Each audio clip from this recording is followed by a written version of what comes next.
Check one, check one.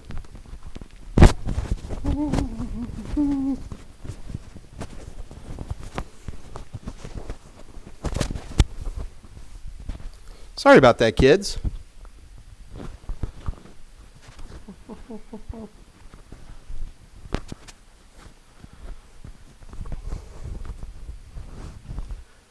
Can you hear me meow?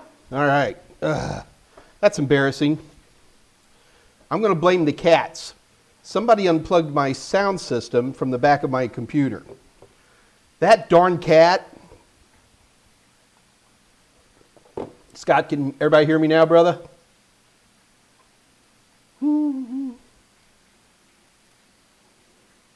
Xerxes can hear me? Okay. Ooh, okay. Wow, that was scary. Let's try again, okay, kids? No, literally, somebody unplugged, and it wasn't me. Somebody unplugged the USB out from the back of my system. That'll keep you honest. I was waiting to see if Scott Jernigan was going to show up for a Zoom meeting all of a sudden there, too. Okay. Anyway, hi, everybody. My name's Mike Meyers, and I'm 6 minutes late. This is the Monday edition of the Mike Meyers Ask Mike Anything YouTube live stream. The goal of this live stream is to provide those of us who are isolated by the coronavirus an opportunity to continue our studies. And I am beeping and honking as everybody. There we go. Where was I? Monday, Wednesday is the live stream. The goal of this live stream is to provide those of us who are isolated by the coronavirus an opportunity to continue our studies. So we concentrate on IT fundamentals, A+, Net+, Security+, but we can certainly go outside of that on an as-needed basis. It works like this. What you do is you ask me questions and I answer them, okay? You can ask the questions by typing them into the live chat. I've got my buddy Scott Jernigan with me. I'm wondering if Dave Rush is with me today. I don't see him. Oh, yeah, he's here. And Dave Rush is here to help, along with the cast of regulars who are always in and causing trouble. So feel free to ask anything you want. So just type it in. If you're the shy type or you feel that the question's complicated and needs a little commiseration, then just go ahead and send it to my email. My email is michaelm@totalsem.com. Just send me an email there, and I'll be glad to check it out that way. Also, if you're a gamer, I am Senor Pepe on Steam. And just about anything you want. There is my name, my nom de plume, Desweds. I got the strangest email from somebody who was researching Desweds, and I had forgot that as a practical joke, I was taking completely G-rated but tasteless pictures of restrooms. It was a joke between me and a buddy of mine. And the guy's like, gee, Mr. Meyers, why do you have so many pictures of bathrooms in a particular place? And I was like, maybe I ought to delete those. So I know who you are, who looked them up. You're on here right now. Thank you for bringing those to my attention. I've deleted them. It's freaking funny as anything, though. God bless. All right. So do keep in mind, guys, that you ask me questions and I answer them. This will run until 4 o'clock Central Standard Time or until the questions run out, whichever comes first. So it is up to you to ask questions, and I'll be glad to answer them for you as you go through. So anyway, let's see. Any questions in here other than people teasing me I don't have any sound? Aaron Humphreys is here. Elbow is here. Andre is here. Tolan is here. Alan's here. Zerk678. Ziggy Ike. That sounds like a new name. Welcome aboard. Mobile Tech. Alice Potsy. Alice, I got answers for some of the questions you asked last Wednesday. I hope you still need those. Who else we got here? Is this art class? Yes, this is art class. Because hanging around with me, it just feels like art, doesn't it? Alice. Andre and Alice are speaking Russian to each other. Okie dokie, why not? Just why the heck not? Alan Duggan, sound off. I always like you, Alan. You're always a practical person. No, sound. Okay, yep. Everybody, a little laugh on Mike's account there for forgetting to do sound.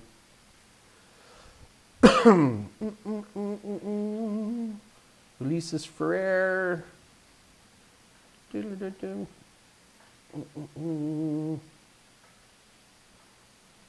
Okay. All right, so whenever I get quiet, it's because I'm reading, I'm looking for questions. So, guys, definitely want to hit me up with some questions. Alice Pottsy, might come back. I promise I will not make any questions. Always make questions. That's literally why I'm here. Quran Franklin. Hello, everyone. Hello, Quran. Am I pronouncing your name right? I'm sorry if I mess it up, buddy. Chris Arkwright.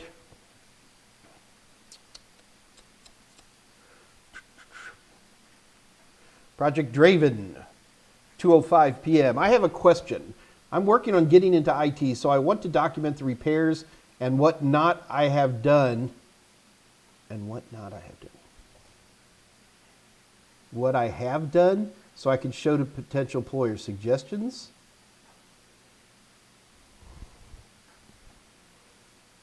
I don't think any employer would be terribly interested in a documented list of all the repairs you've done. I think a couple of overview statements, I've fixed a lot of hard drives over the years, and, I'm really into, wiping malware or maybe something like that. But to have a documented list, that would drive me insane, because it wouldn't be a short list, right? So you might as well just, in your talk during the interview, sit there and say, well, here's a few things, done a lot of this, done a lot of that. I'd probably leave it just as that, Project Draven. That would probably be the better way to handle that one.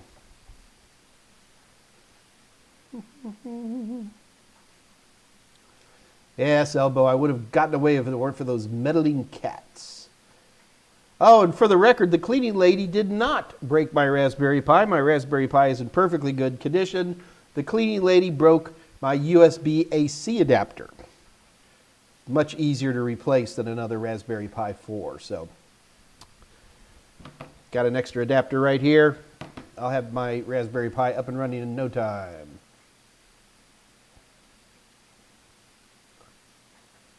But I didn't do it. I'm telling you guys, it was the damn cats, or I'm going to blame the cleaning ladies too. That's the other one. When I did a lot of stand-up teaching, I always talk about the cleaning lady syndrome, right? Anytime something broke, it was the cleaning lady with their vacuum causing damage. Xerxix got a 96. Yeah, I think you're ready to go, brother.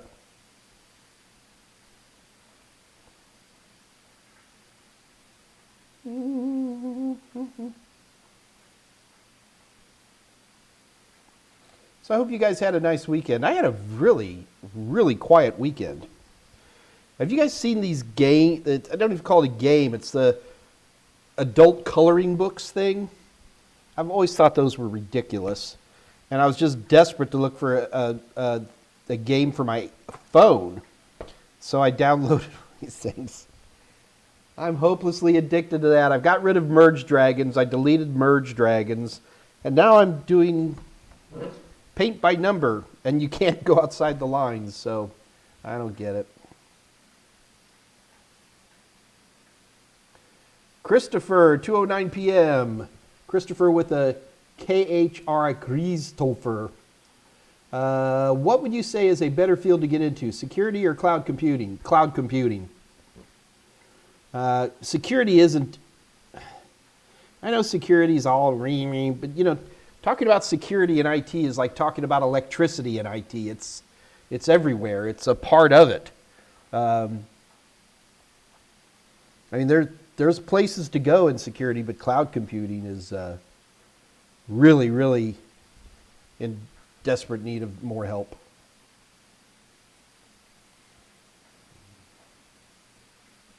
Yeah, I could have got a hold of a 3080 as well. I kind of been looking for one, but yeah, the scalpers are ridiculous right now, Xerxix. I completely agree with you.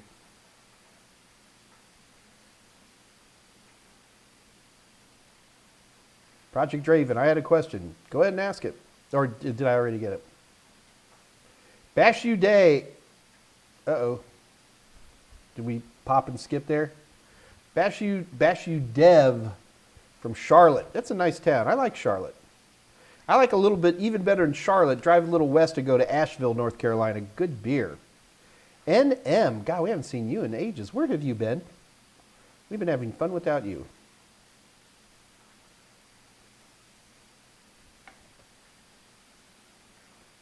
Quran Franklin, yes you are, and I am a female. Sorry about that, my love. I'm just terrible with, unless your name's like Bob or Janet.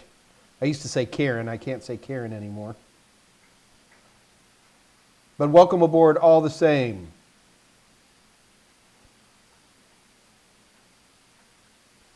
Xerxes, okay. Kevin Lopez, 213. From now on, instead of saying I have a bug in my system, I'm going to say I have a cleaning lady. Good man. Excellent. Smart. 2:13 p.m. Axe. Mike, can you go over some troubleshooting of PoE devices, cable length? What if you do if you aren't getting power? PoE is pretty easy to fix. The biggest problem you have with PoE, and people, this is probably outside of any CompTIA, but I guess we could make a quick mention of it, mainly because I know it off the top of my head. If I wasn't tethered to my microphone, I actually keep a PoE injector around as a diagnostic tool. I find that very convenient. Most of the time with PoE devices, if you're not getting power, that's because you're using a more modern PoE device and you have an older PoE switch. PoE comes in different voltages. And you can look it up. I forget what the voltages are. But for years it was or wattage, not voltage, wattage, sorry. Wattage, not voltage. Big difference. They came out with another version of PoE 5 years ago? I forget what it was. And this one supports, it supports a lot more power. So there was a lot of devices that you couldn't put on a PoE switch because they wouldn't power up because the switch wasn't giving you enough juice. So if I was having trouble with a PoE device, the first thing I'd be looking at is the age of my switch versus the age of the device, and then going over the tech specs. What the? Scott Jernigan, do you remember? I'm sorry, yes, Scott Jernigan. I know that Project Draven is Matt, but he's told me that, but Project Draven is now in my head, and it must stay there. PoE versions. No. Okay, I just got 10 versions of Pose the Raven. Power over Ethernet. I don't know how to spell Ethernet. There we go. All right. Oh, Wikipedia. Who'd have thunk it?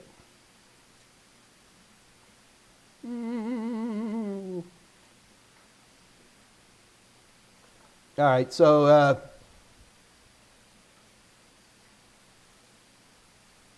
wow, they've gone up again.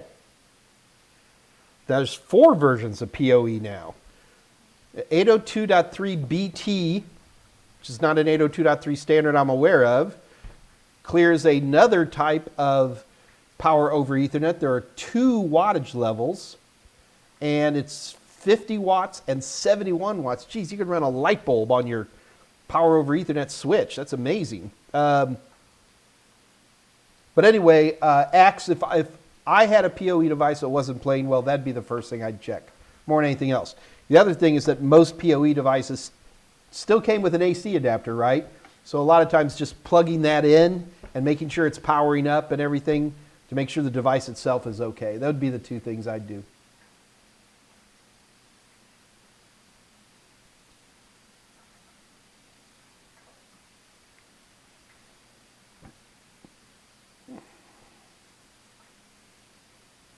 Yeah, I was actually going over some, trying to finish up this Security Plus book from hell. I was going over some cloud computing concepts, and I was like, I mean, you've heard the words, but that doesn't mean you actually know what you're talking about, kind of a thing. So doing a little research.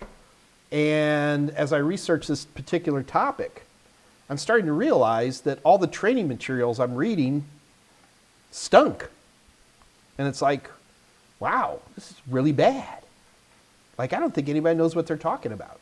All of a sudden, you'll get like 4 or 5 sources, like web sources, and all of a sudden, they're all kind of saying the same thing. And then you find that there's some definitive statement from somebody else, and everybody's copying off this person.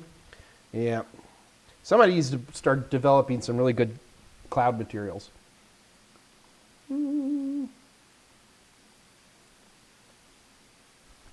218, Connor Wellham. Mike, given your earlier answer about cloud computing being a better option than security, would you suggest a Cloud Plus certification or other cert instead of Security Plus? If so, what? I still, when it comes to certifications, I hear more people asking for Security Plus than any other kind of security certification. That's even ethical hacker and everything now. The Security Plus is really coming along. So it's not one or the other. See, this is the other thing people need to understand. Anything that you can do on a regular computer, you do in the cloud. So if you were to take a Security Plus course, you would still find lots of great knowledge if you decided to go into the cloud. The reality is that you're going to go into the cloud whether you want to or not. Okay? The days of making a healthy living walking around with a screwdriver and snapping in RAM are over, I'm afraid. I'm not saying that the occasional mom and pop in a smaller town can't do okay in that area, but most of the people who are looking at administrator or things like that are going to find themselves in the cloud. Shoot, pretty much all Microsoft certs are in the cloud now. And that's just where it's at. So, there's exceptions to that. Let me think about that. Cisco certs. Most of the time, people who are into Cisco devices either work for a cloud provider of some kind or they're working at some kind of enterprise. So there's some exceptions. I'm not going to, it's not a black and white there.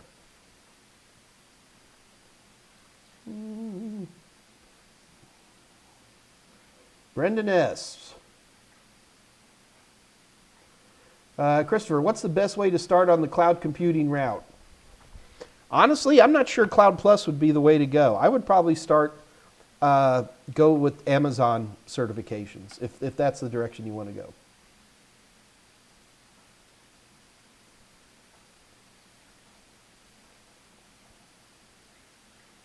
Andre, detach the USB port from the PCB?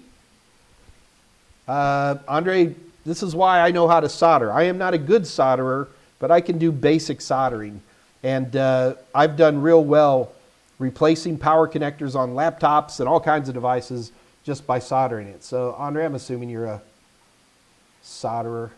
If the PCB is bad, it's probably more broken than you're describing there.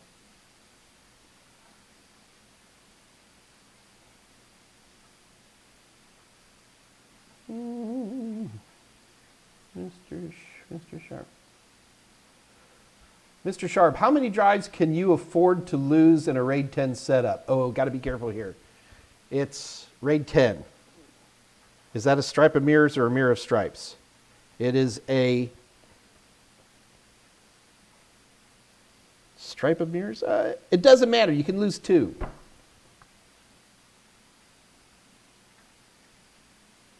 Man, is that right? Well, let's go through the process here. Okay, so I've got 2 mirrors. In that case, if they're both mirrored, I could lose either one. Now I have 2 stripes. I could lose 2, but they could be on the same side. You can lose 2 drives. Man, you guys keep me honest, don't you?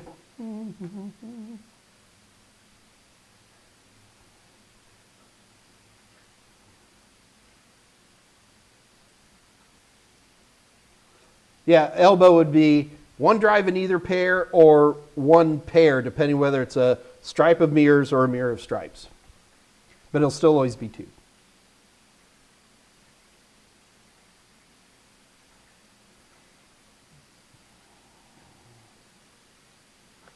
So Kevin Lopez at 217, he's talking to Christopher. You have to be a whiz in a lot of stuff. I would disagree with that. My problem with cloud computing is that the cloud, in particular Amazon, is the worst perpetrator of this.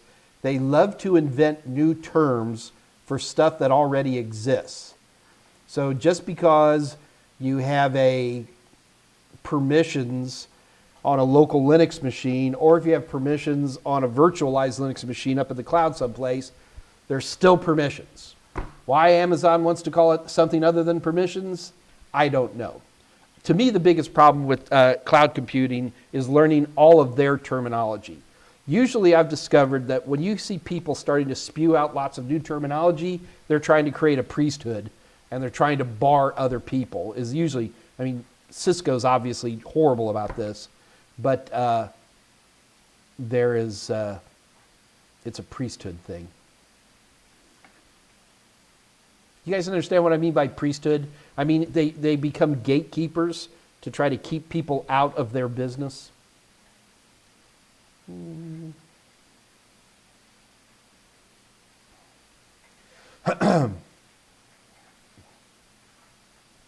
Chris Arkwright, Mike, do you know what is required to have WAPs authenticate to an Active Directory domain? No, but then more importantly, why would you want, I mean, just for housekeeping?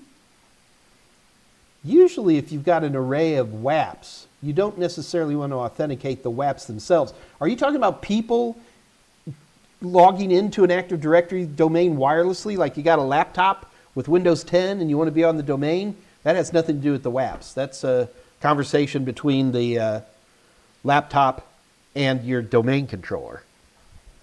You're going to have to try asking that question again, Connor. Not Connor, who was that? Chris Arkwright. Ask me that question again.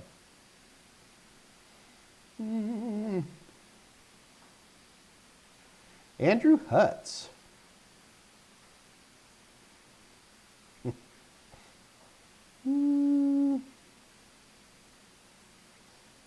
Sorry, Ms. Franklin.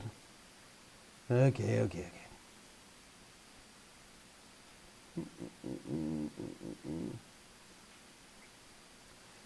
Super Omar 64, 2:26 p.m. I'm almost caught up. You guys just don't have any questions today. That's all right. Yay, religion is now an acceptable topic. I don't even know what I said to get Scott Jernigan to say that, but no. Super Omar 64. Hey, Mike, how are you doing? Doing great. I have a question for you. Is it considered bad to make a virtual machine of Mac OS on a Windows-based host machine? Yes. It's not, well, let's not make it a moral question. Let's make it a legal question. It's illegal. You can't do it. Now, I'm not going to say that you can't go out onto the internet right now and find pre-made VirtualBox VMs that you could download and run for Mac. I wouldn't tell you to do that because, of course, running that would be illegal. Oh, priesthood. Okay, thank you, Scott. I wasn't sure. You say stuff like that to me. I get into a panic sometimes. I don't know what the hell I'm saying. I said priesthood. Okay. But, yeah, you don't want to do that, Super Omar. See, I'm thinking about what you're saying now. It's like, is there a way?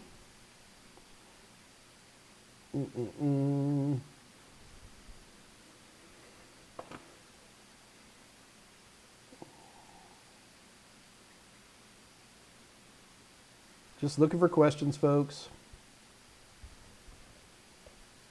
Oh, people are all chipping in on the Mac thing here.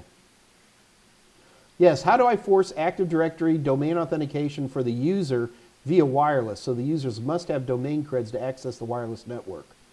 You're gonna have to use, you're gonna have to set up a Radius box. What is Windows calling their Radius server these days? Used to be called IAS, Internet Authentication Server, but it's got new names.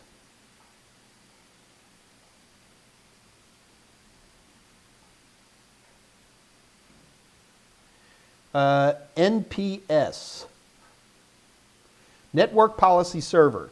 So Network Policy Server comes with most versions of Server out of the box, and you can use that, and you can actually use the domain credentials on your domain controller,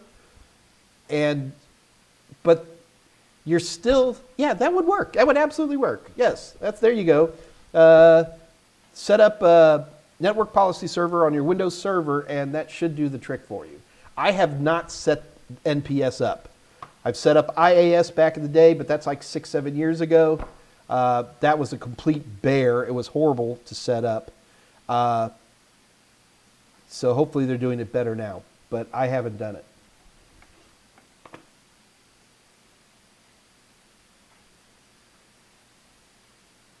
It's interesting why you'd want to do that though, Chris. Force active directory for the server via wireless. So you must have domain creds to access the wireless network. So you don't want non-domain users to get on there. Yeah, that would do it, dude. Yeah.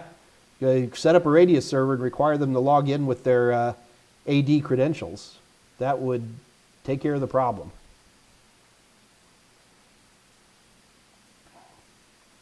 All right. Edward Elbekayan. Oh, God. Edward. I'm sorry if I mess up these names. I apologize. Can you tell a little bit about ISP devices and what devices do they use? ISP devices? Scott, can you help me here? Edward, I'm not sure what you mean by ISP devices. Can you develop that for me a little bit more, brother? Okay. Oh, hey, man, while we're talking about it, we got big news.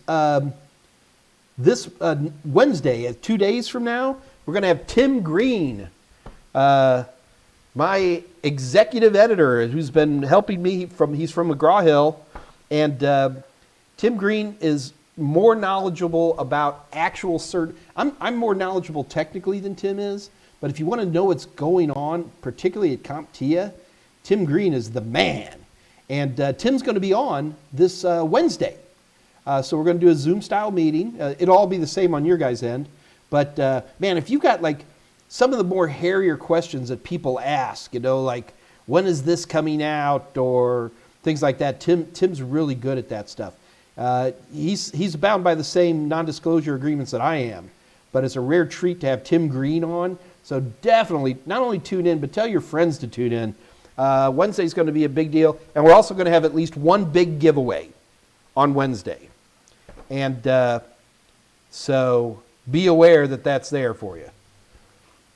It's going to be fun. Tim Green. Oh yeah, by the way, guys, while we're at it, keep in mind that just because you guys are nice enough to sign up and watch me on my AMA, we're giving a 50% discount on all of the A+, Net+, and Security Plus test questions. If you were going to have only one thing that you were going to use to study for a CompTIA exam, it would be practice questions. And I feel that the Total Seminars practice questions are the absolute best ones out there. And not only are we the best ones, we're the cheapest ones out there of the good questions. And just because you're nice enough to sign up, listen to me talk, all you have to do is go over to www.totalsem.com. Scott Journo will put this in the chat. And head over to our merchant area and pick up a set of practice questions, A+, Net+, Security Plus. And just before you check out, all you got to do is type in Study 2020, and you get half off of that. I mean, this is ridiculous pricing. You are stealing the food from the mouths of my children. But do take advantage of that great deal. This is just for live stream viewers. And so remember, the password is, the checkout code is Study 2020. I'm sure Scott Jernigan's already got it typed in there. So we good. So Edward, I'm going to give you a chance to re-ask that question for me, brother. Also, Edward, if you're, we're okay. We're good. 2:31 p.m. Walter O'Brien. Hey, Mike. I understand that CompTIA has released another update to Security Plus. Do you know what are the currently available exam versions? Yes, that's SY0501 and SY0601. The 601, is that actually officially out now, Scott? I knew we were real close. We're still working on our stuff. But remember, never take a new exam. Nobody's ever going to quiz you and say, which exam did you take? The SY0501, the old Security Plus, is going to be good through next July. This is very common. Whenever you're doing, when CompTIA does an update, they have these huge, 6-month overlaps where you can take either exam. Take the old exam if possible, and it will be possible. Look, we know it's on the, I shouldn't say that like it's some kind of collusion. We're more comfortable with what's on the SY0501 than what's on the SY0601. Guys, when I create training material, I have the same objective list you guys do. I don't have any special insight or understanding. I mean, I got some buddies at CompTIA, but they're not going to give me any insider information that they can't give to anybody else. So when a new exam comes out, the first 3 months that a new exam is out is the worst possible time to ever take that exam. Because as I start to figure things out, I might add a few more practice questions, or I might, edit a video or two to kind of fine tune myself. I take the exams, okay? Got it? I can't update books, unfortunately, because it's really hard to run to everybody's house with a Xerox machine and put new pages in. But you always take the old exam if you can take both. Always. No employer is ever going to ask you, well, what version of security? Nobody cares, okay? Nobody cares. Take the old exam.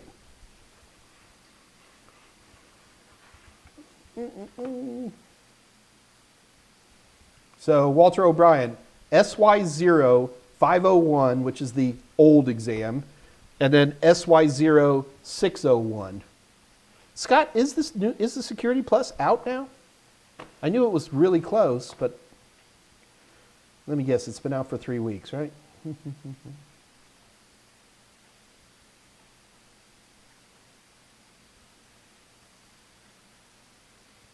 Okay, here's Ed Ward giving us some more information.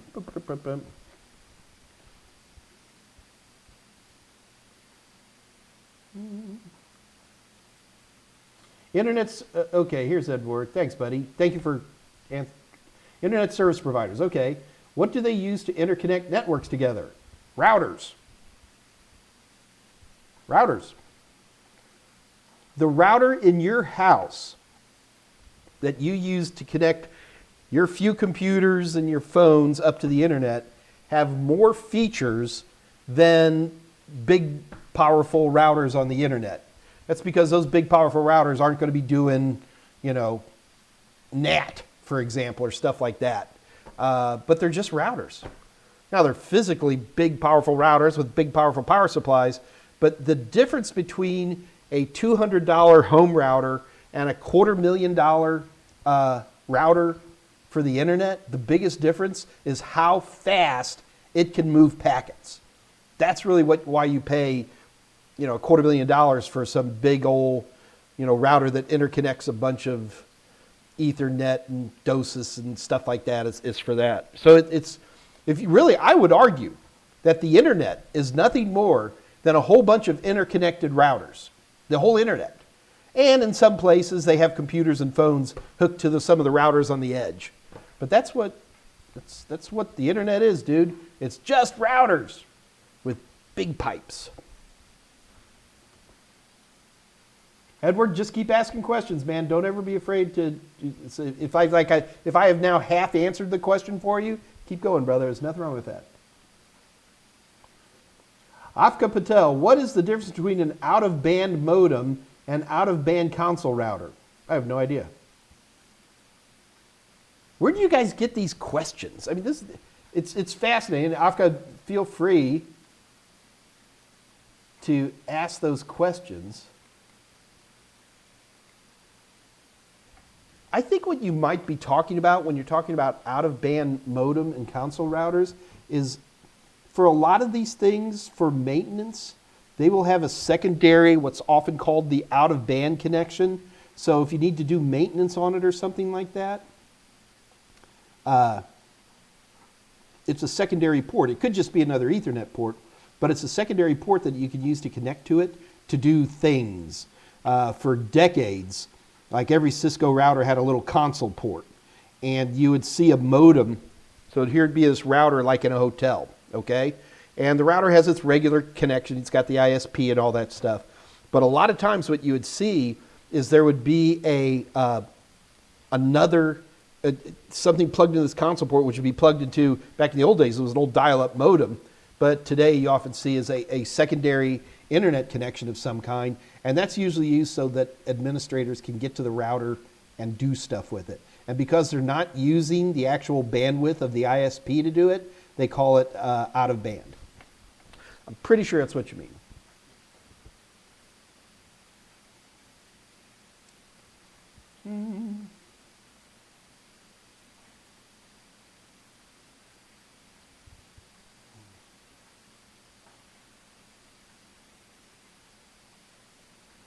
Looking for questions. James at 234. Just dropped by to say that I passed the A+ with your book today. Hey, big round of applause to you, my friend.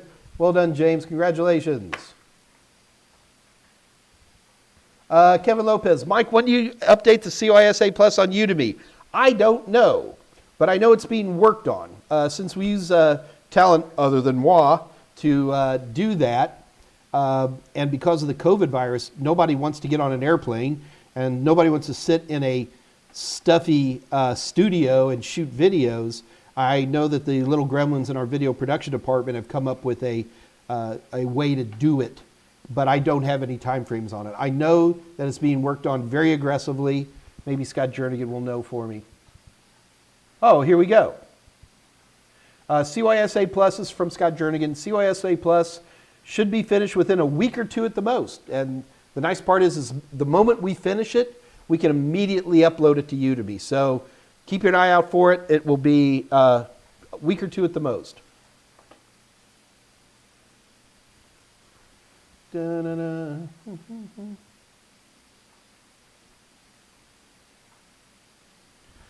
Okay, I'll tell you what. I want to address a couple of questions that Alice Potsy asked last Wednesday.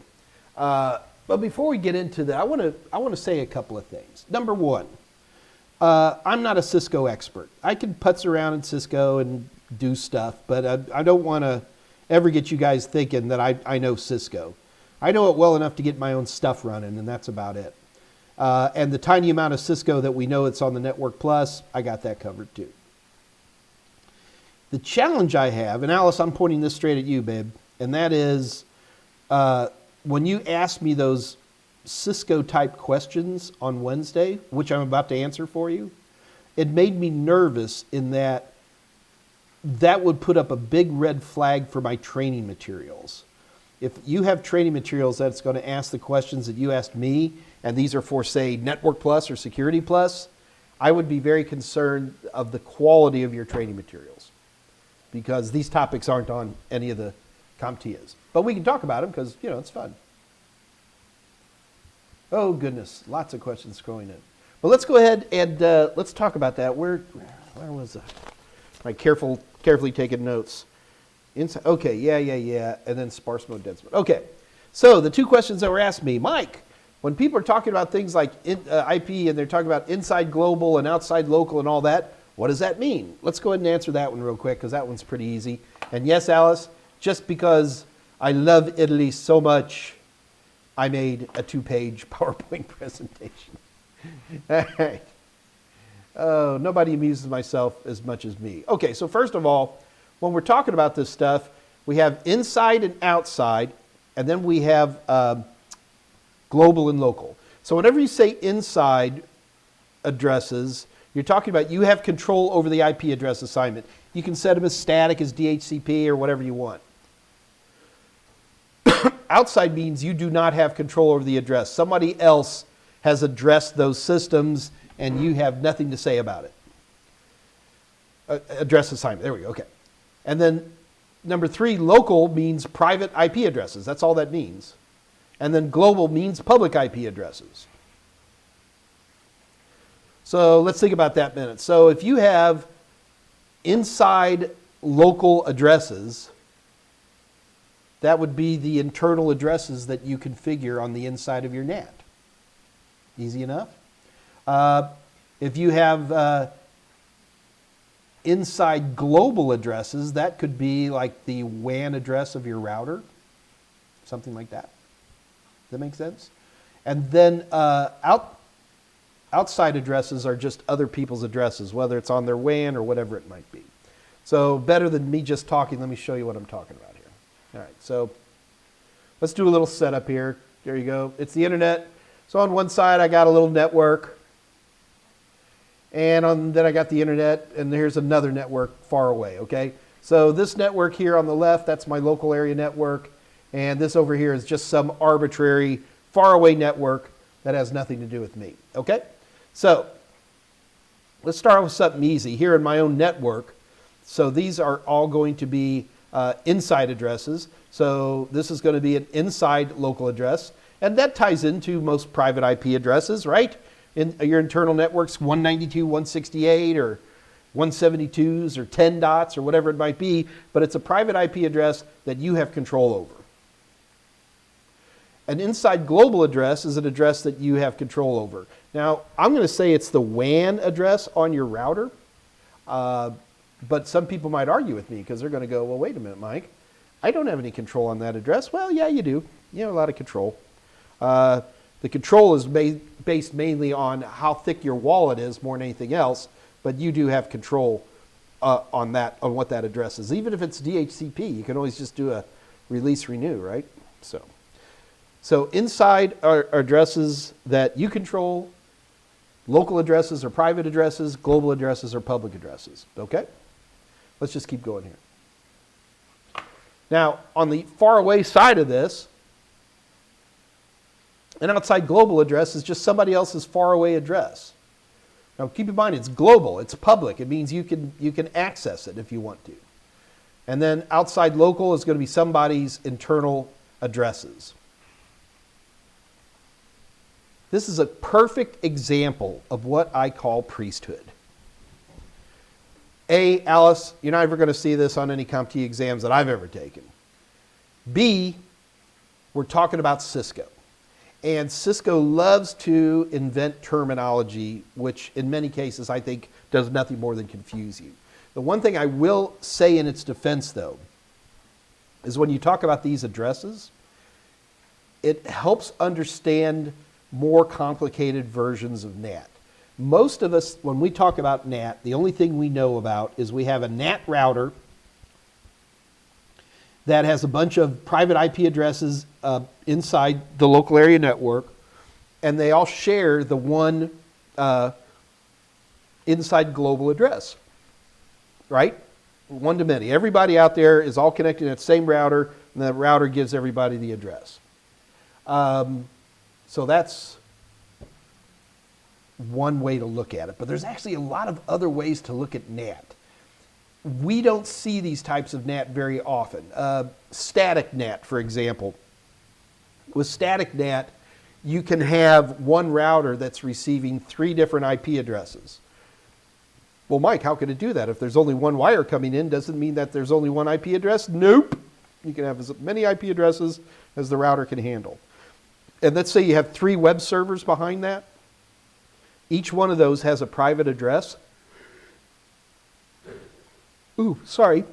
But with static NAT,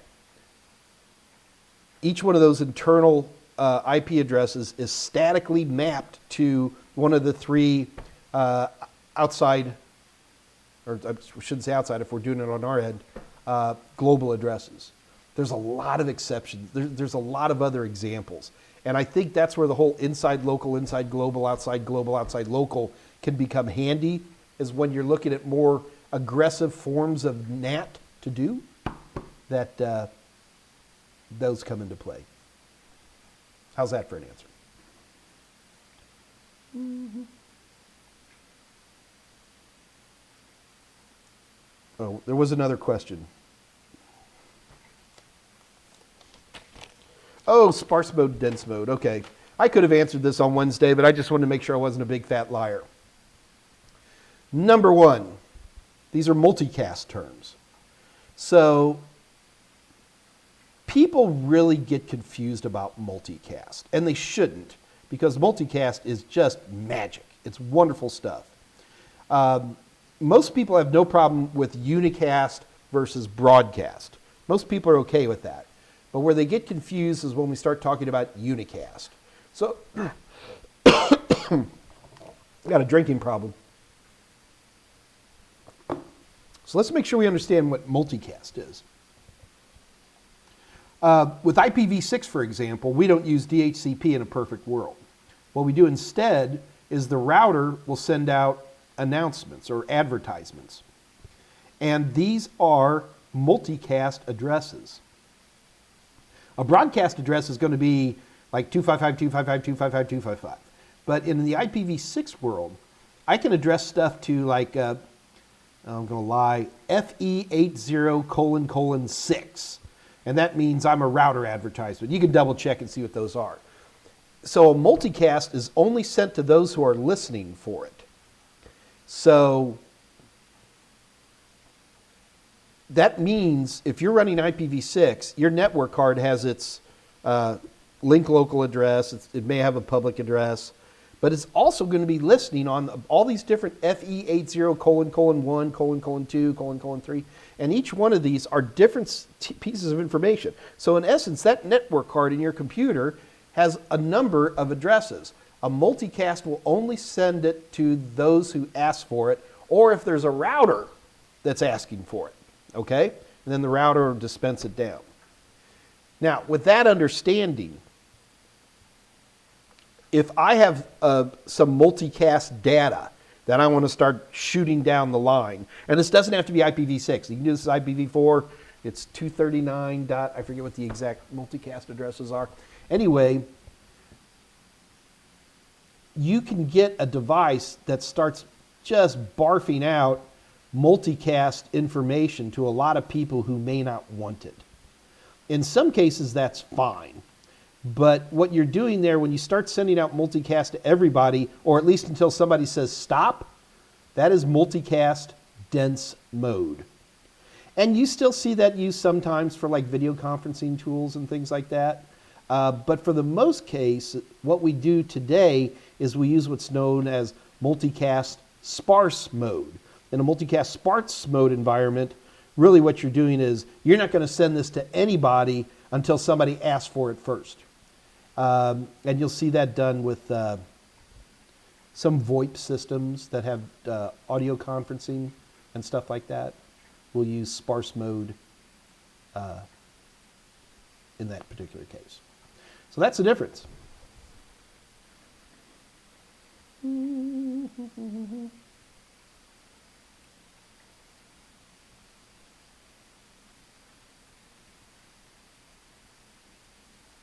Chris Arkwright, by the way, thanks for the free CYSA 002 update on Udemy. Did I do that for free? Chris, there are large parts of Total Seminars that I am happy to delegate to other folks. So if I did that, well, by golly, you're welcome. I will take all of the... Wayne, 2:38 p.m. Wayne Zara. Hey, buddy. Hey, Wayne. Random question to ask, okay? Do all cell phones have PRL or just Sprint and Verizon? No, not all do. I don't even... Oh, thank you, Scott. Scott Jernigan answered it for me. We only have PRL on Verizon and Sprint in the U.S. Sprint and Verizon, that's right. I know darn good and well I do not have that on my AT&T phone.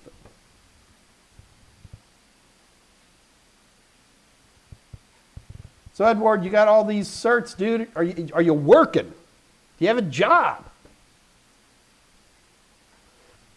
Ryan Palisano, I have done a lot of research and have so many different answers. What is the general or the average salary for your first job after you nail the A+ exam? Average, I haven't looked into this lately, but I would say average is probably about, here in the U.S., outside of like expensive places like New York and Los Angeles and San Francisco, probably about 45,000, 50,000.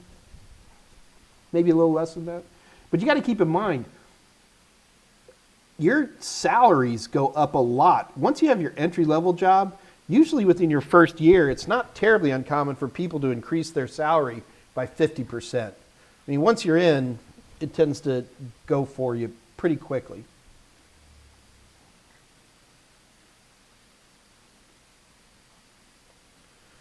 Connor Wellman, 241. You say take the Net Plus before Security Plus, but to prepare and take the old test before it is retired, I may take the Security Plus before Net Plus.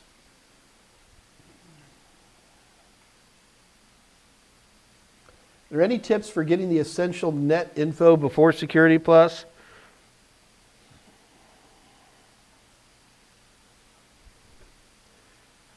Okay, Connor, you got a pen? Here we go. Make sure you're extremely comfortable with IP addressing, both IPv4 and IPv6. Make sure you're comfortable with all of the ports described on the Network Plus. Also, now you understand what the port numbers are, understand the protocol and application that uses them and how they use them. Be comfortable with basic networking tools. Primarily, these are mainly Windows tools, things like netstat, NSLOOKUP, things like that. Be comfortable with those. Not only be comfortable with them, but know what their output looks like. What else would be big? I think you'd be okay there. You could probably skip all the hardware stuff for Security Plus. Make sure you understand functionality. I mean, really, what is a switch? What is a managed switch versus an unmanaged switch? What does a router do? What is, a edge router, gateway router, that type of thing? That would probably get you through there. There's like almost no DNS on security. Got a lot of people walking back and forth in my front door. I mean, I'm literally like 8 feet away from my sidewalk here. That would probably get you covered. Go with that.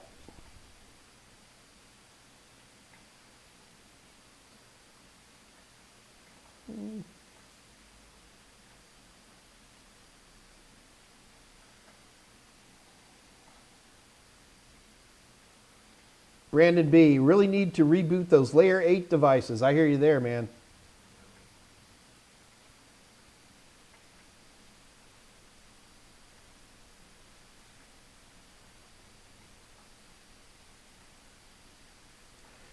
Super Omar 60, Mike, if making a Mac virtual machine on a Windows-based host is considered illegal, why does Oracle give you the optional make one on the Windows VirtualBox app?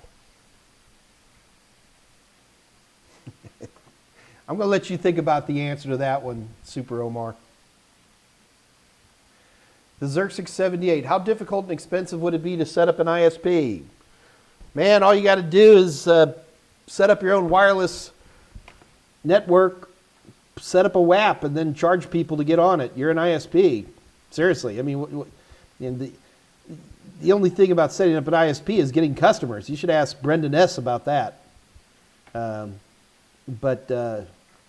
Yeah, anybody can be an ISP. The trick is to become an ISP that can make money, and then you're talking hundreds of millions of dollars, probably. Brandon B, layer 8 issues. I am so going to keep that.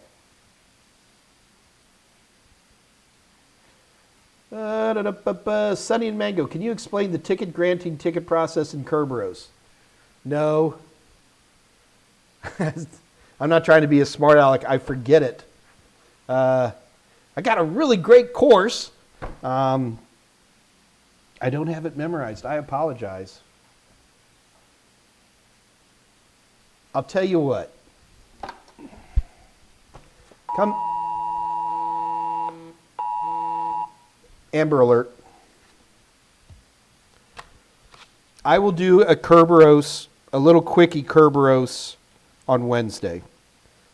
I can probably fake my way through it, but I have really nice graphics for it and all that. So Kerberos on Wednesday. We'll have Tim Green talk for a while, then we'll do some Kerberos.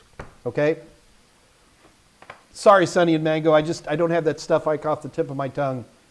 So there you go. Wednesday it is. Scott Jernigan, please help me remember Kerberos day after tomorrow.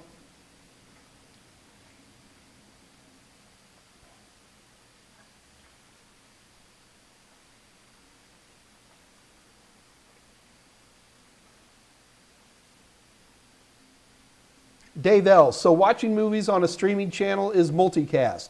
Maybe. Like what we're doing here. Man, would this be multicast? I mean, it wouldn't be.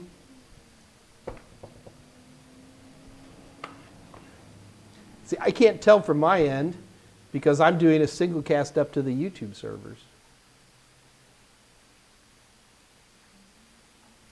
somebody who's watching this live stream real time, open up a command prompt, run a netstat, and see if you've got any sessions that are coming into IP address 239 something. Some are. It really depends on the video person at the video application and how they decide to dispense it.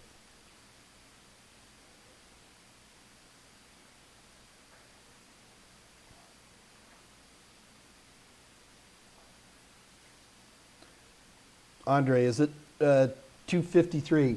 Is it normal for a MacBook Air, oh man, I don't speak Mac, to get thicker on the left side of the keyboard? I don't know. Scott Jernigan, if somebody's got a Mac and it's getting thicker on one side than the other, is his battery about to smoke?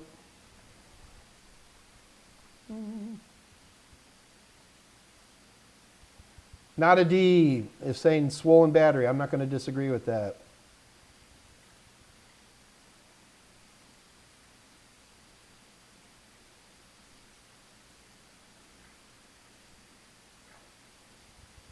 Kerberos for the win. Okay, nobody saw a multicast. Yeah, I didn't think YouTube did.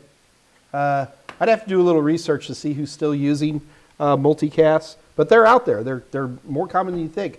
A lot of times you'll see a multicast will only go down to a router, and then a router will then disperse via unicast to individual nodes. So multicast is more of a router-to-router thing, but it doesn't have to be. There are plenty of situations where individual systems will use it. Ibrahim Al-Nasvi, are your CompTIA books updated? All the time, my friend, all the time. I am literally putting the last few touches on my Security Plus book for the SY0601. I have no excuse for being late on this book other than COVID and whiskey, but mainly COVID. U4 Raymond, thank you for double checking me though. I didn't know how these guys work. Brandon B, when is Scott Jernigan going to do a Linux Plus course? Hey Scott, you want to do a Linux Plus course?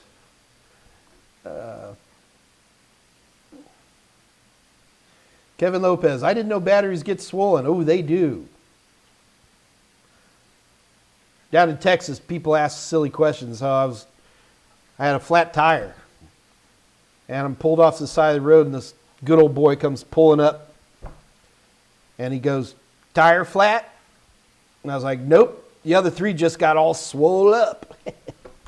That's an old joke.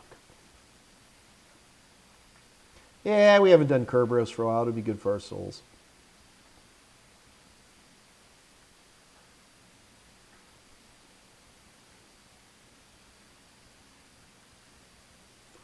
Super Omar 64. I thought running netstat command on a website is something companies don't like. No, netstat just shows you the actual connections you have between your machine and whatever you're connecting to. So netstat is a very, very important tool.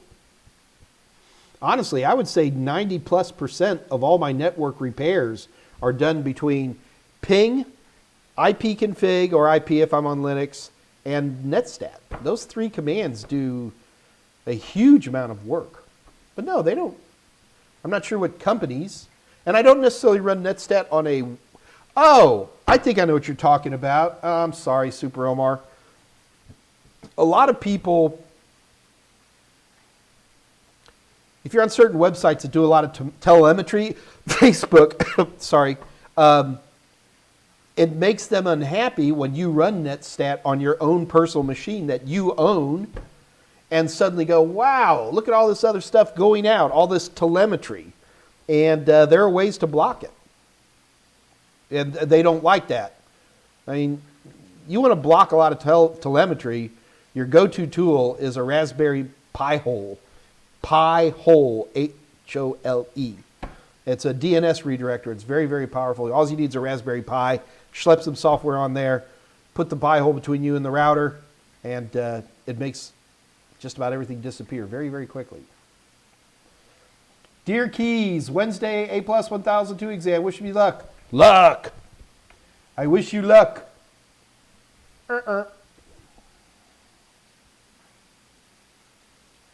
Brendan B, all I want is a Linux Plus Udemy video course, Scott Jernigan. Brandon B., what are you doing here? Are you trying to make trouble?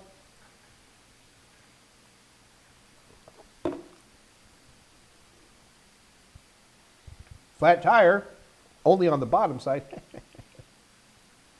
Ibram, when will you have an advanced book? Advanced what? What would you like to know that's more advanced?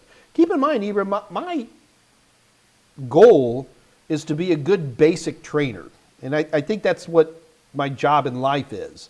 I don't want to get too advanced because A, there's plenty of people out there, and B, here's the bigger problem. Between A+, Net+, Security+, my life is a very, very, very busy place. So, it's tricky. Active Directory Advanced book is a great idea. Well, I would rather do an Active Directory Basics. I have not really got to take a good hard look at these new Microsoft cloud-based certs. But you never know, Ibrahim. One of these days, you might get what you want.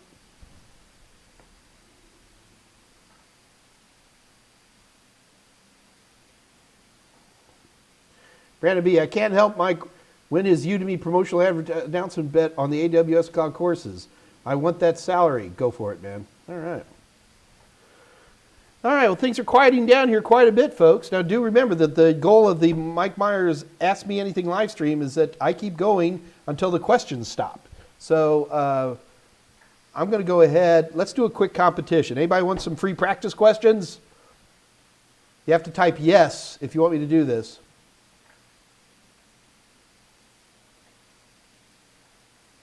Dave L. does. Okay, so we got a few people who want to do a quick competition. All right. Let me queue up some practice questions. Let's do some Network Plus questions. Who doesn't love Network Plus?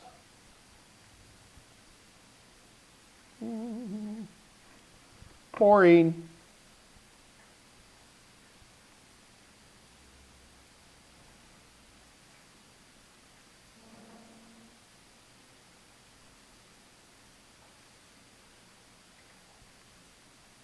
I want to come up with a question I like.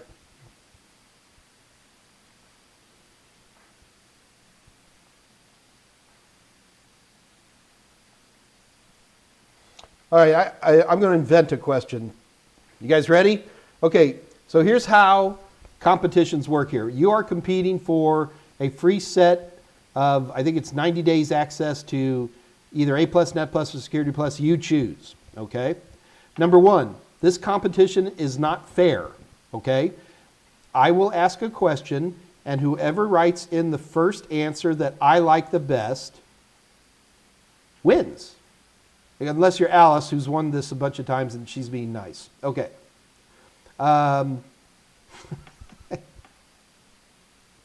Super Omar 64, I found Network Plus, Security Plus to be very hard. Me too. I think CompTIA exams are quite challenging. Okay. So I'm going to ask a question, and whoever answers the question first wins. Now, I was going to use a multiple choice question, but I think I got a whomper question in my head. You ready? Here comes the question. First one to write an answer in that I like wins. What type of fiber connector would you see on a 10 gigabit Ethernet network? What type of fiber connector would you see on a 10 gigabit Ethernet? We already have a winner, U4 Raymond, LC. The answer is any kind of connector would work because the actual technology itself, except for very early versions of Ethernet, don't really define what they call the fabric.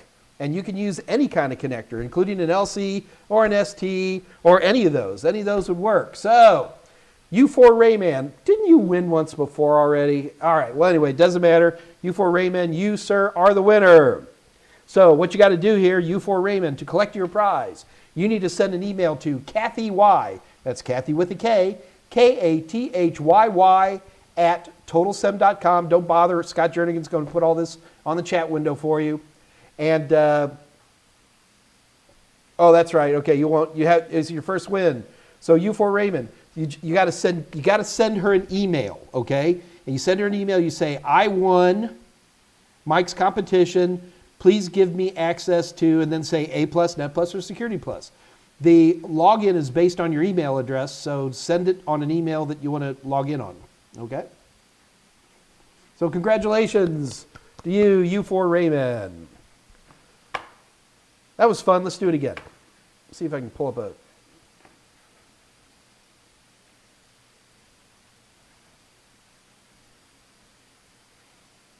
Okay, I got a good question. You guys ready for another one? Here we go. U4 Raymond, you have to sit out. You can still answer it, but you don't get to win. You guys ready? Here we go. Here we go. Here we go. A network administrator for a small internet cafe has one switch, but he wants the public computers to be separated from the back office machines. He's got this one switch, and he wants to separate it into two LANs. What feature would help her achieve her goal? Oh, good Lord. All right, yeah, we got a lot of winners here. Okay. Brandon B is the first person to put VLAN up. And you're absolutely right, Brandon B. Congratulations to you. Brandon B, you have won your choice of either CompTIA A+, Net+, or Security+ practice questions. And in order to grab your prize, all you have to do is send an email to kathyy at totalsem.com. Scott, do you mind putting that up one more time for us, brother? Oh, Brandon B's passing to the next. Hold on. Oh, we did Brandon. U4 Rayman was the next one. All right, Edward Elbakayan. I'm never going to be able to pronounce your name right. You are the winner. So, Edward, you heard what you have to do. Send an email to kathyy at totalsem.com. Tell her that I am the winner of the second competition. You don't even have to type in second if you don't want to. And she will give you, I believe it's 90-day access to the practice questions of your choice. Alex Aston, I typed too slow. Me too, brother. All right.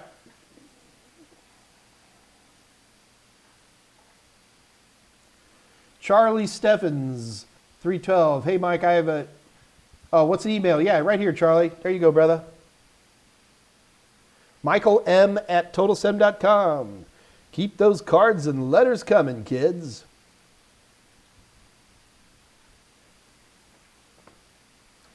There you go. All right.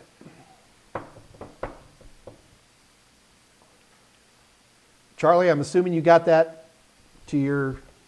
You're good. Okay. Scarlet Red. Mike, remember I asked you about an Optiplex that wouldn't boot? Oh, yeah, I kind of remember. Now, yes, I remember you asking a question, but that doesn't actually mean that I remember what the question was. So I have slept since then. Scarlet Red. That's a good name. I like that. All right. I put in a new drive and it worked. I didn't have to replace the OS. Scarlett, it's always tough. First of all, congratulations on getting it fixed. That's the important thing. And I apologize if my recommendation didn't get you going in the right direction. It's always a bit of a challenge. Well, if you put in a new hard drive, you replace the OS, unless you had the original installation disk, or you bought a new copy of Windows, because the moment you took out the old hard drive, you didn't have Windows no more, right? But anyway, I hope that I didn't misdirect you too terribly much, and congratulations on getting it fixed. That's the most important thing.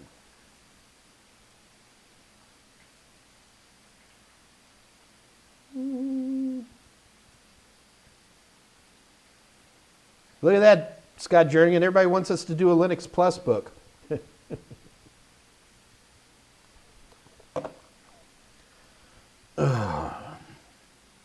I need to clone myself. Like a tall, skinny, full of hair version of me. That can write faster. Oh, we have a question. 314. It's Pi. 3.14. Edwin. Can you tell me a bit more about CEUs, and can I use my work too? You cannot use your work, I know that.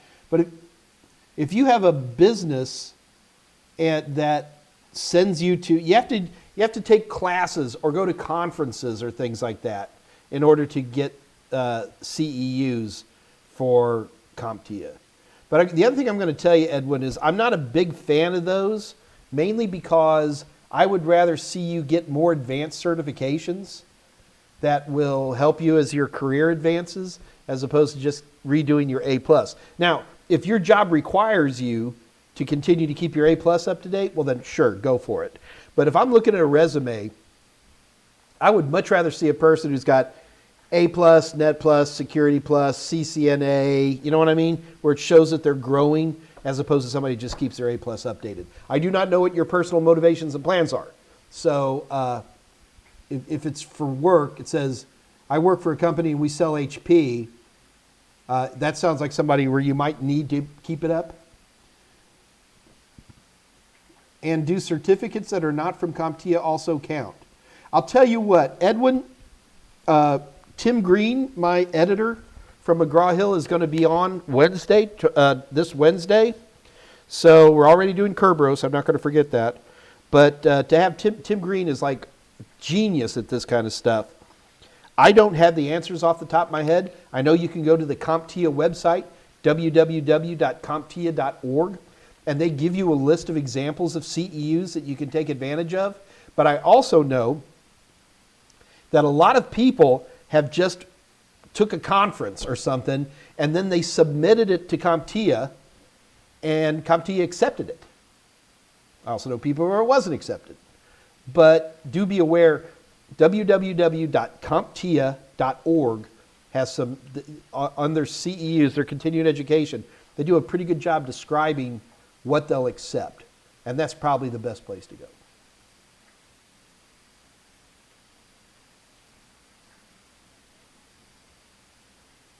Sonny and Mango and Brandon B, man. What's all these people hollering for Linux Plus? Aren't there any good Linux Plus training materials? Not as good as Mike Meyers would do it, right? Right? Right? Okay. Ibram, when is the Security Plus book coming? When it's done! I don't know. It's 2 more months. The manuscripts are basically done, and then it's got to go through the McGraw Hill machine.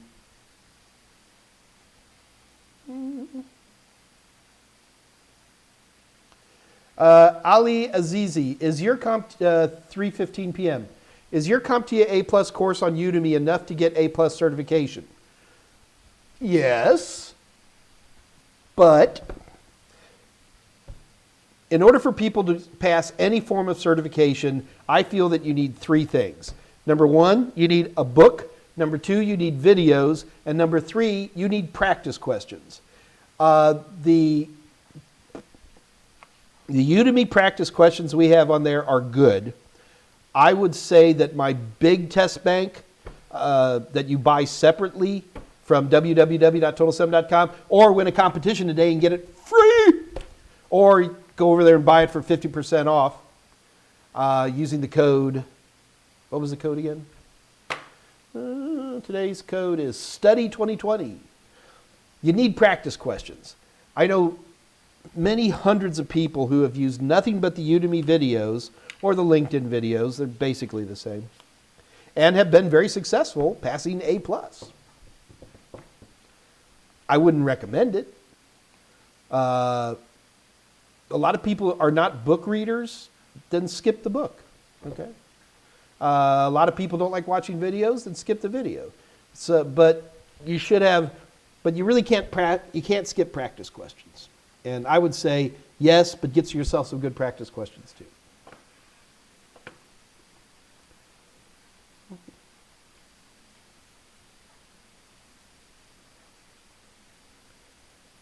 Ibrahim, let us talk about CVs. Well, we can't talk about them, but okay, first of all, Ibrahim, we have in the library, we had either 1 or 2 days where all we did was resumes and talked about what do people want to see on resumes, structure of the resumes, things like that. And we even had folks submit resumes and we kind of judge them.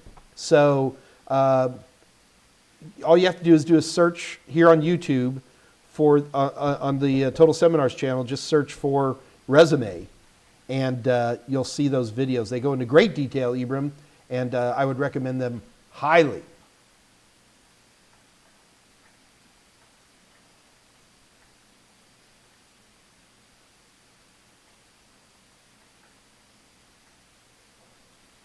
Mr. Sharp, 317.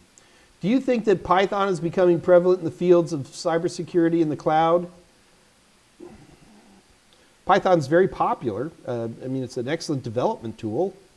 But as a...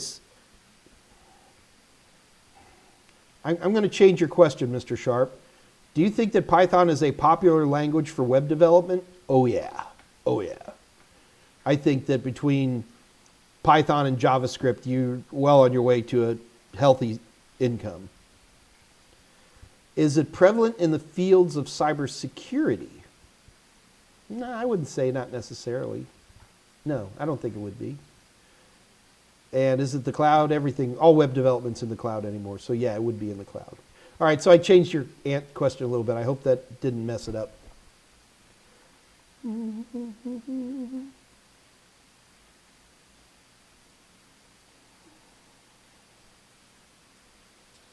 The Xerxes, Linux is a pain. Linux is all right. I hate to sound old man, but you guys should have seen Linux 15 years ago. You kids don't know how good you got it. Oh, God, Linux used to be just so god-awful. It was just so manual, you know. Just trying to get a graphical user interface up. This is before GNOME and KDE and all those fancy desktops that you kids have now. Or even the early versions of those. Especially if you had the audacity to want to change resolution. Ah! What was the name of that configuration file? Doesn't matter. It's gonna. I'll wake up at 3 in the morning going, ah! Not a D. Even if you get that CEUs, you still have to pay some money to get recertified, right? I think there's a small amount of money you have to pay, not a D, but it's not much. No. It's not like paying for another exam.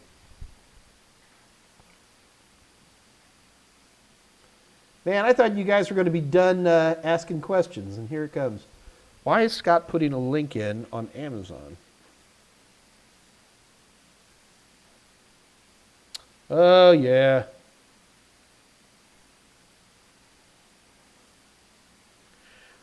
So, Scott, you put a link up for a Linux Plus book. Keep in mind, just because it's an all-in-one book, that's not a Total Seminars product. It's a McGraw Hill product. I'm not saying it's bad. I'm just saying I don't know it.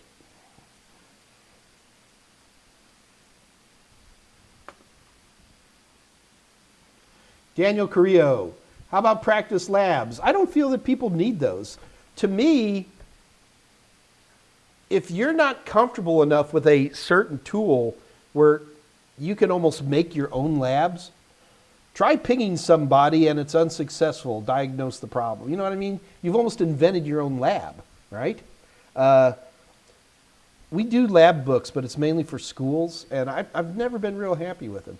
The problem is if I could dictate the exact equipment you had, then I could write great labs. But everybody has different equipment, so I have to write fuzzy labs that sometimes I'm less than thrilled about.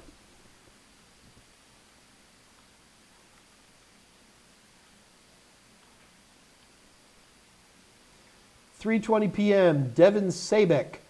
Hey, Mike, I am able to get a 2-year degree in information technology through my wife's work for the cost of about $700.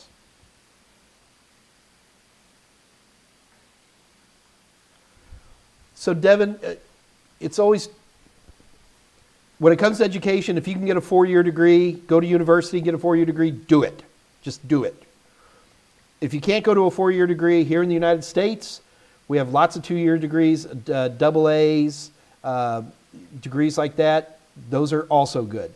The question I would ask you, though, is, well, you answered one, how much does it cost? $700 for a 2-year program is like dirt cheap, so that's good. But the second question I'd be asking is this program really going to help you? Are they going to get you certified? I mean, a 2-year program is going to give you a diploma, right? But do they get certifications? Are you going to get A+ and Net+ in there while you're studying? That'd be a good thing. And the second thing is, are they going to help you get a job? Is there any form of job placement or job fairs? That would be the other big question I would ask. And that's where you just have to talk to an admissions person and ask them these hard questions. $700, even for like just an A+ course, like an instructor-led A+ course, would be very inexpensive. And so the money alone makes me want to tell you yes, but I'd want to know, are they accredited? Do they get you certifications as part of their program? And will they help you get a job? And you have to talk to the school.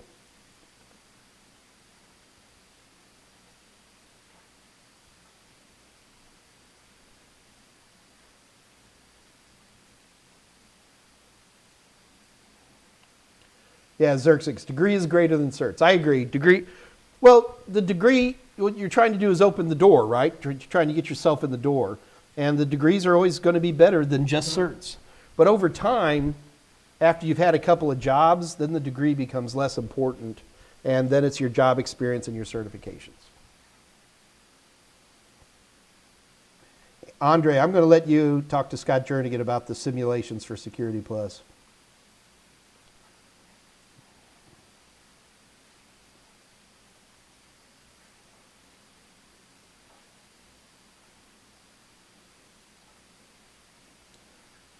Super Omar 64 at 324.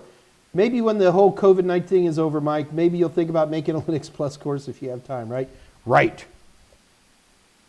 I got to tell you, COVID has ruined my productivity.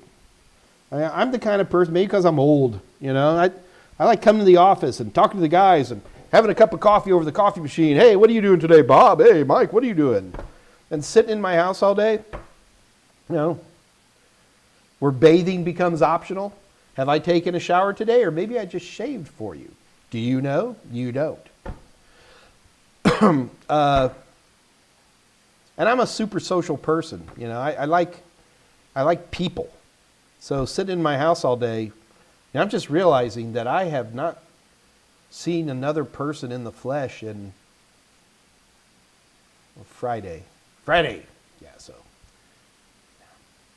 Not good. Not good for me. Scott Jernigan loves it.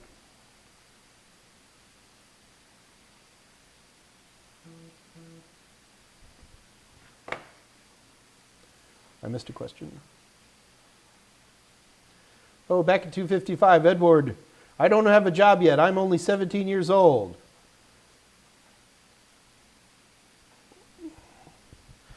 I've been working full-time-ish, or at least 20 hours a week, since I was 13. I can't imagine in a situation, even at age 17, why I wouldn't have a job. How do you get money? Your parents are rich. Sorry, I'm beeping and honking. People are talking to me.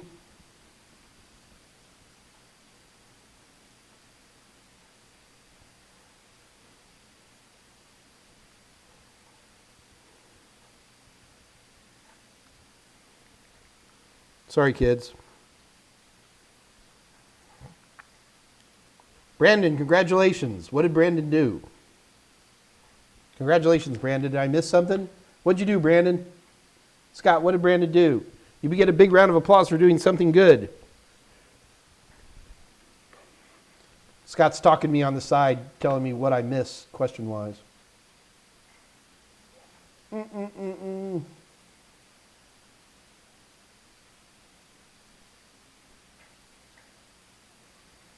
Edward, you just found a SQL injection vulnerability in Zoom. Nice. Zoom security is very low, but it's getting better. Mr. Sharp, I got a question. What is port triggering? Really? We can answer that. Hang on a minute. Okay. Port triggering. You guys ready? Here we go. Port triggering is only done in NAT networks. Okay? So you have a router that has a public IP address on the WAN side but all your internal addresses are private addresses.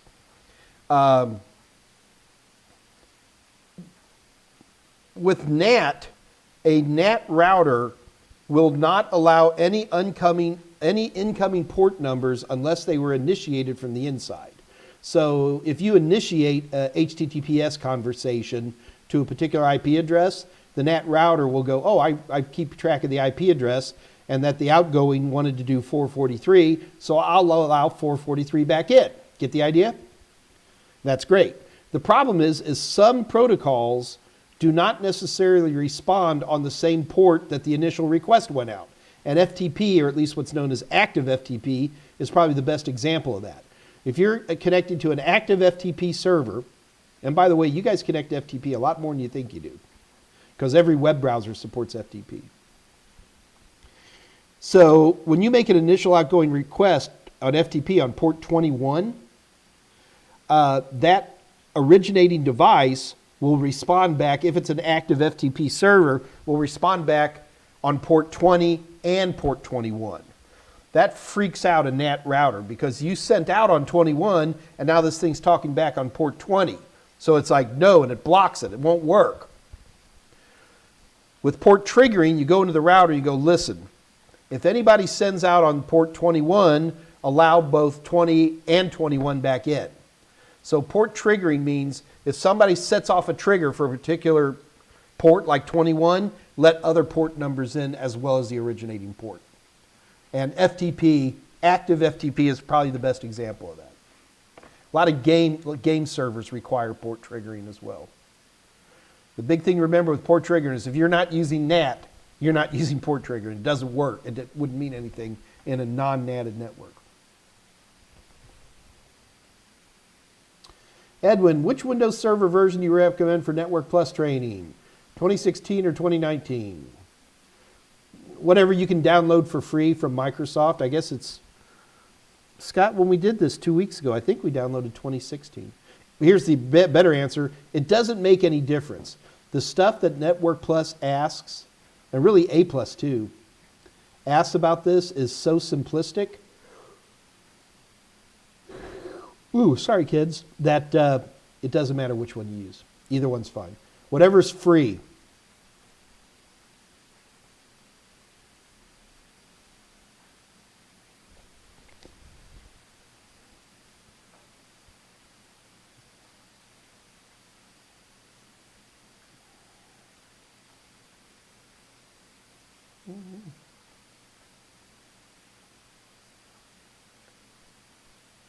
Charlie Steffens, did you watch the launch yesterday? Of course.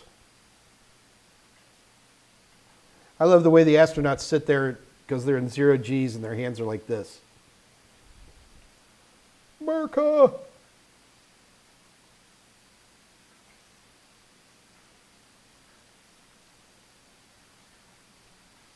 Kevin Lopez. Mike, I'm working and I still don't have any money. I know the feeling, my brother. Question for chat. What does the ls command do on a Linux command prompt? Omar, are you quizzing us? But he wants it for chat. Well, Super Omar, while you bring that up, I might want to bring up another thing for you guys too, and that is there is a Discord channel. It's called the Unofficial Mike Meyers Discord channel. It is not affiliated with Mike Meyers. It is not affiliated with Total Seminars or Scott Jernigan, but a lot of folks do enjoy getting on there. And my buddy Jose set this up. He's the actual administrator of this Discord channel. It seems that they get together immediately after I talk on Mondays and Wednesdays, or if Dave Rush is talking on Fridays. Scott Jernigan is going to be kind enough to put up a link to that Discord channel if you're so inclined, Super Omar 64 and anybody else. It's a nice place. You know, sometimes, you know, it can be up to 5 days before I'm on, right? And you miss me. I understand. But in all seriousness, it is I get on there from time to time. I'm on there once a week or so. So do keep it in mind. You might want to consider jumping over to that Discord channel as well. Oh, yeah.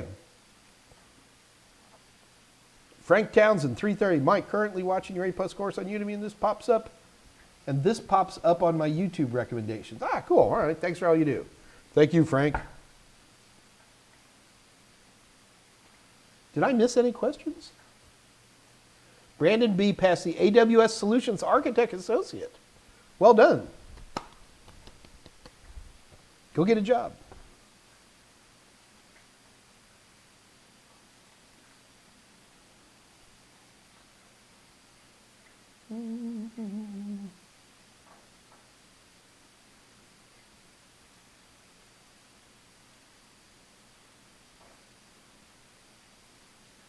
Simon Edling. Hi, Mike. Good to see you again. Always nice to tune in and listen to you every now and then. Always glad to have you here, Simon. Matt H. Got Core 2 in a couple weeks. Do people tend to find Core 2 easier or harder than Core 1? I hear a lot of people say that they feel Core 2 is harder, which I don't feel that way. I always felt Core 1 was harder, but that's me. But nobody says it's dramatically harder.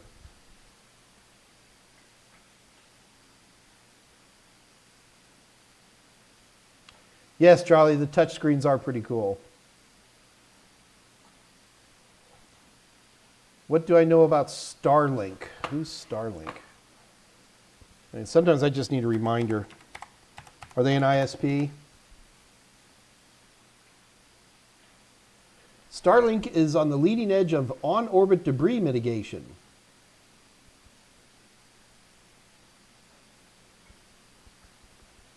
I don't know what Starlink is. Now they're showing something about.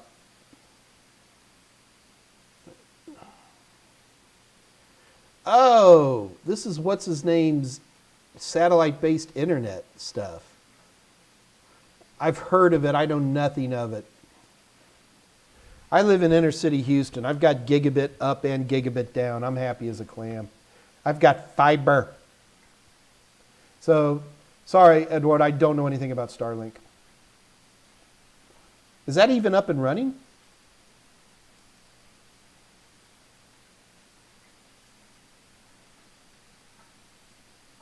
Brandon B., I do have a job. Good man.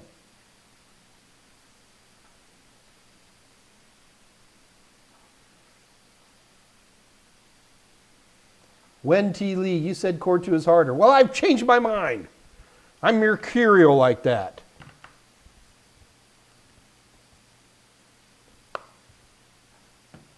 I guess I did miss a question. Okay, 3:06 p.m., Stephen Rainier. What advice would you give to someone who's thinking about a career in cybersecurity? Why? Why do you want a career in cybersecurity? This is the question I ask everybody who says, oh, I want to get a career in cybersecurity. Why? Do you have a passion about it? If you think you're going to become a pen tester on your first 2 years, that's not going to happen. You know, the entry-level IT security jobs are staring at real-time monitors at the midnight till 8 a.m. shift kind of stuff. They pay pretty good, though. You know what? That's not a full answer to your question there, Stefan. There's so many different things to do in the world of IT that you might as well do something that you have a passion about. And if you have a passion for security, see, I would know you have a passion for security because if you were hanging here next to me drinking a beer, you'd be telling me about, Metasploit, or, you'd be telling me about, rubber duck penetration tools or things like that. If you don't, you just get this stuff through osmosis.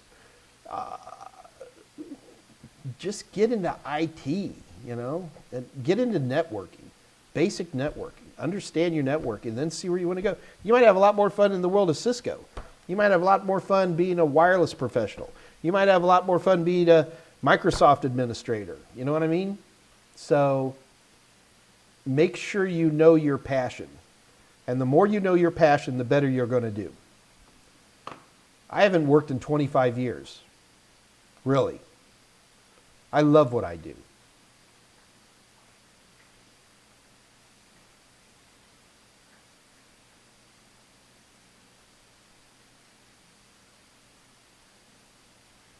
Frank Townsend lost his job. Yeah, sorry, Frank. Frank, you need to go looking for a job now, okay? You're not going to get X number of certifications and then get a job. It doesn't work like that. The only thing certifications do is they put your resume at the top of stacks. They get you there so that you can do a good job in technical interviews. Don't use your certifications or lack of certifications as a decision tool for looking for work. Most of the time when I run into folks who have trouble looking for work, and I'm not saying this is you, most of the time when I run into people who have trouble looking for work, it's because they either can't or won't move because they want to live in tiny little upstate New York town.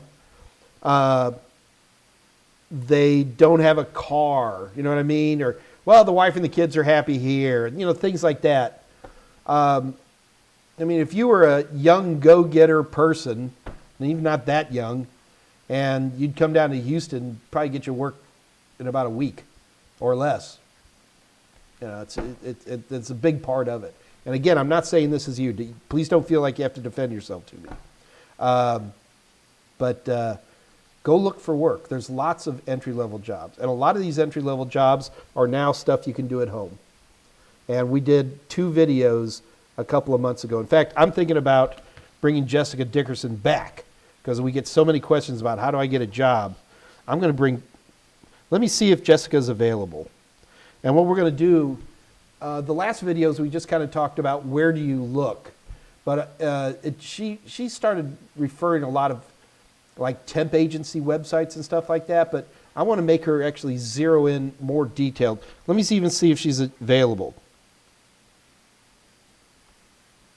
Because everybody likes to ask those questions. I'll know by Wednesday. I'll remember this Wednesday we got Tim Green, my acquisitions editor, executive editor for McGraw Hill Educational, will be online on Wednesday. And man, if you got questions about not the technical parts of certification, that's what I'm for, but you know, what's hot? Boy, that'll get Tim going right there. You know, on certifications, what are people looking for in certifications? You know, that kind of a thing. Tim's the guy to ask. And I can't believe I actually got him willing to do this. So it's this Wednesday, 2 days from now. And he's just an incredible resource. And he knows CompTIA. He would have the answers to that CEU question off the top of his head, kind of a thing. Dave Rush is on the beta tester for Starlink. Satellites, latency.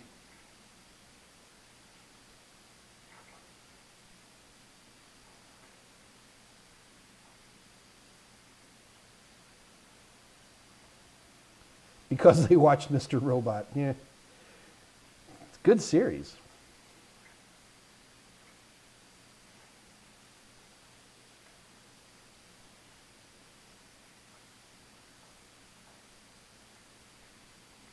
A lot of @ signs there, so I'm assuming we like that. Mr. Sharp, I like the cloud. I looked at clouds from both sides now. From up and down. Super Omar 64, 341. No, we're going to make it. Okay. What do you think of the Apple at-home advisor as a starting point for IT techs? I guess if you're an Apple person already, that might not be a bad way to go.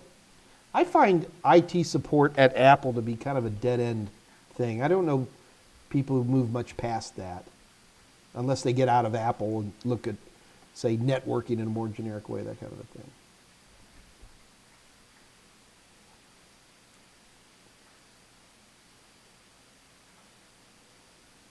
Kevin Lopez, are there any other CompTIA certs we should know about that are retiring next year other than Security Plus?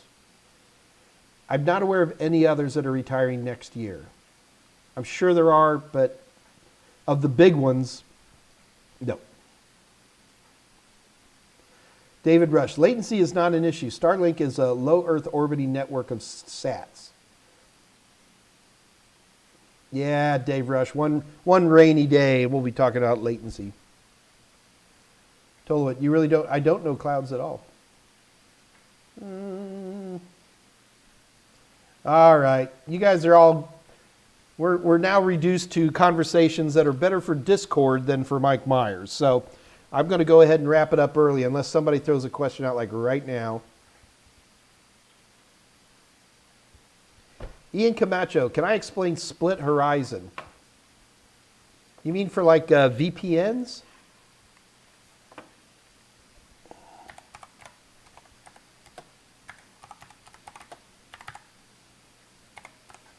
See, I always know what these words mean, but then I get nervous because sometimes I get confused.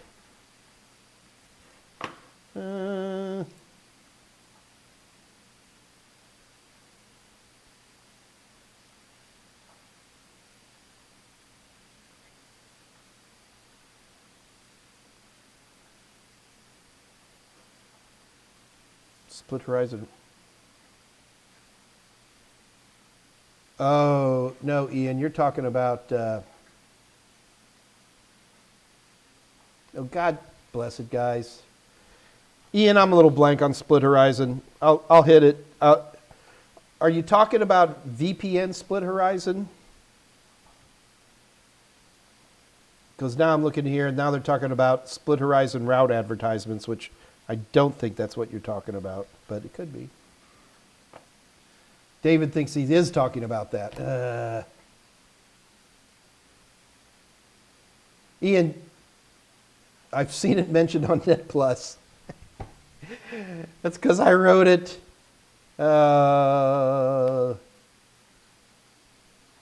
We haven't done any kind of routing protocols discussion. Ian, I'm going to hold on to that. I'm going to assume you're not talking about VPN, and instead you're talking about routing protocols. And I have some nice PowerPoints on that, so I'm going to save that one. I don't think I'll get to it on Wednesday, but I'll get to it a week from now. How does that sound?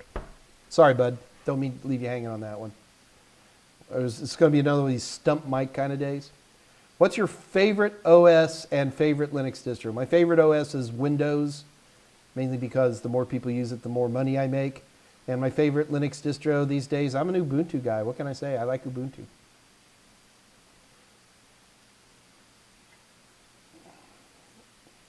JHack 840 at 345. Our economy just got us access to Udemy. Yeah, that's a nice little perk. Been doing the Tech 2 position with 8 years experience. Should I start with CompTIA A+ or more advanced and not bother with A+? JHack 840, if you've been on a tech position, I mean, you know your CPU sockets and your Windows update, you know, it's a pretty broad thing. You probably ought to take A+, but I would just, all I'd do is buy some practice questions, run through the practice questions, and just, it might be the kind of thing where you just run through these practice questions, which we're selling for 50% off today, by the way. Our practice questions, all you got to do is go to www.totalsem.com, head over to the merchant area, pick up those A+ questions, and then when you check out, use the code, why can't I keep this one in my head? Use the code STUDY2020, and you get 50% off of already cheap practice questions. But I would say, you've got that experience, you might as well just knock the A+ out, and all you'd have to do is just buy some practice questions.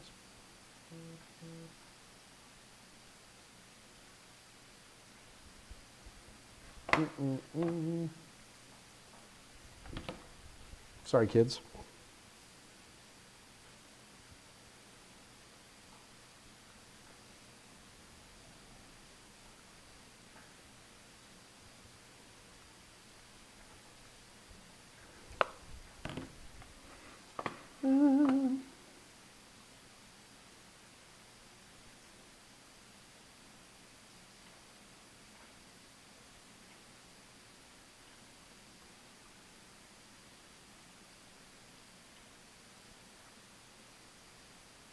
No, Alice, don't give me any bastard questions, please. Kevin Lopez, do we need to memorize specific details about RAM and CPU architecture for CompTIA? Like RAM speed calculations? Yes, you do. And pins? Yes, you need to know the number of pins, like, you know, DDR3 versus DDR4. That's a trick question. It's the same number of pins. Yeah, but Kevin, there are a few questions like that, but not many. Not many. Most of the A+ questions are going to be more your practical day-to-day stuff. What would probably get you more than anything else as an experienced tech is we don't remember the names for everything. You know what I mean? Like, what's the name of when you make a bootable thumb disk? We did this last week and I forgot the name. When you make a bootable thumb disk in Windows, there's a thing there in services you can do that, and I don't remember what it is. So those things tend to get us in a little bit of trouble. But other than that, I think you'd slam it. All right, looks like we're wrapping up. Okay, so guys, I'm going to wrap up too. So keep in mind, for Wednesday, we've got Tim Green showing up, the ultimate answer man for this kind of stuff. He's also a good kind of guy to ask questions about, like, why don't you have flashcards or things like that? What else did I promise? Oh, and Kerberos. We will do a little 10-minute spiel on Kerberos and the TGS and the TKT and all those different little pieces and how they fit together and why timestamps are important and all that kind of stuff. There's actually a number of questions both on A+ and Net+ and some referential stuff on Security+. So you definitely should know your Kerberos. And so we will definitely cover those. Oh, Dave L's coming in, sliding into home plate here. Hi, Mike. I just want to know why proxies are needed because there is a NAT protocol.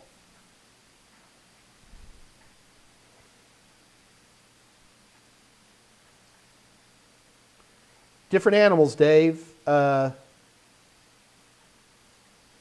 Dave L., we did a wonderful video here about 2 months ago on proxy serving.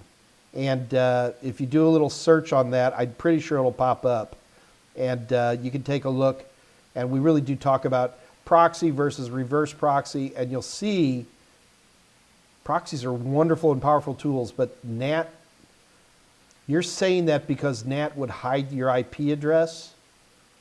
It would some.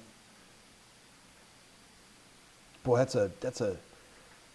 Dave, you're kind of mixing two things a little bit here, brother. That might be causing you a little bit of challenge. Yeah, and again, Dave, that's a big question, man. Dave, send me an email. Send me an email at michaelm@totalsem.com. Develop this a little bit more. It's like, for example, Dave, one of the things I'd like you to say is, why do you think that because we have NAT, we don't need proxies? I would want to hear you answer that question for me, only so it would help me answer your question a little bit. But go ahead and send me an email, and I would sure be appreciative of that. All right, guys, that's all I've got for today. We're 8 minutes early, no big deal. We'll be seeing you guys on Wednesday for Kerberos and Tim Green. And other than that, I'm out of here. I'll remember my microphone next time, too. And until Wednesday, this is your Uncle Mike saying good night. Good night. Bye-bye.